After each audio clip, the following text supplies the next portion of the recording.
আজকে এক দিদিভাই আমার বাড়ি এসে বলেন যে এখানে 4 মিটার কাপড় আছে। বহরটা একটু বড় ছিল, ওই 50-55 এরকম বড় ছিল। তো 4 মিটার কাপড় দিয়ে বলছে যে তিনি অনেক হেলদি, বলছেন যে আমাকে চুড়িদার এবং ঘেরদার পাটিয়ালা করে দিতে হবে এবং আমার মেয়েটার ওই 7 বছর এরকম হবে এবং ওনার মেয়েরও একটা চুড়িদার এবং পাটিয়ালা করে দিতে হবে, মানে করে দিতেই হবে এই কাপড়টায় কোনো রকমভাবে। তো আমি তো অনেক ম্যানেজ করে দিয়েছি এবং বাচ্চার চুড়িদারের সাইডগুলোতে আমাকে জোর দিতে হয়েছে। সো হ্যালো এভরিওয়ান, কেমন আছো সবাই? আমি ইশিকা, আমার চ্যানেলে সবাইকে অনেক অনেক ভালোবাসা।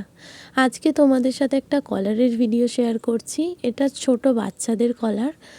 তো এখানে আমি কলারটা লাগিয়ে নিচ্ছি। দেখো, কলারটা আমি প্রথম রেডি করে নিয়েছি, এরপরে এইভাবে সোজা দিক থেকে লাগিয়ে উল্টো দিকে নিয়ে যাব আমি।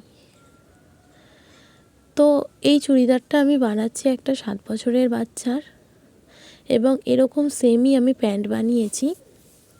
অনেকে এরকম আছেন যারা এসে বলেন এই কাপড়টায় আমাকে এটা বানিয়ে দিতেই হবে, কম কাপড় দিয়ে অনেকটা বেশি ডিমান্ড করেন।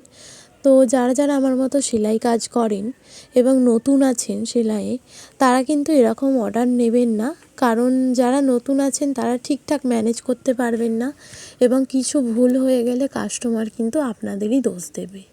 তার থেকে এরকম অর্ডার না নেওয়াই ভালো। তো আমি এই অর্ডারটা নিয়ে নাজেহাল হয়ে গেছিলাম বলতে গেলে।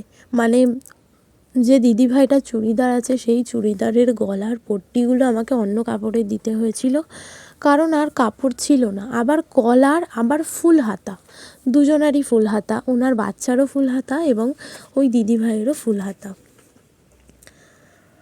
তো এরকম শিক্ষা আমি পেয়ে গেছি, এরকম কম কাপড়ের অর্ডার একদমই নেবেন না। আবার ওই দিদিভাইটা আরেকদিন এসে বলছেন যে মানে 2 মিটারও কাপড় নেই, 1.5 মিটার মতো কাপড় আছে। তিনি অনেক হেলদি, হ্যাঁ নেই করে 44 হিপ হবে এরকম হেলদি। তো 1.5 মিটার কাপড় দিয়ে আমাকে বলছে যে একটা আমাকে প্লাজো প্যান্ট করে দেবেন, এমনি নর্মাল প্লাজো প্যান্ট। বলছে করে দিতেই হবে, না হলে আমার এই কাপড়টা বাদ হয়ে যাবে, এটাই আমি কি করব। তো আমি বললাম যে ঠিক আছে, একটু জোর পড়বে কিন্তু অনেকটা। তো মানে 4-5টা জোর দিয়ে অনেক কষ্টে আমি করে দিয়েছি, মানে এগুলো করতেই হবে আর কি। আর এত কষ্ট করে জোর দিয়ে যদি আপনি করে দেন, তারপরে দাম যদি 10 টাকা বেশি চাওয়া হয়, সেক্ষেত্রে অনেক কথা ওঠে। যাই হোক, ভিডিওটা ভালো লাগলে অবশ্যই চ্যানেলটা ফলো করে পাশে থেকো এবং এই চুড়িদারটা কেমন হয়েছে জানিও।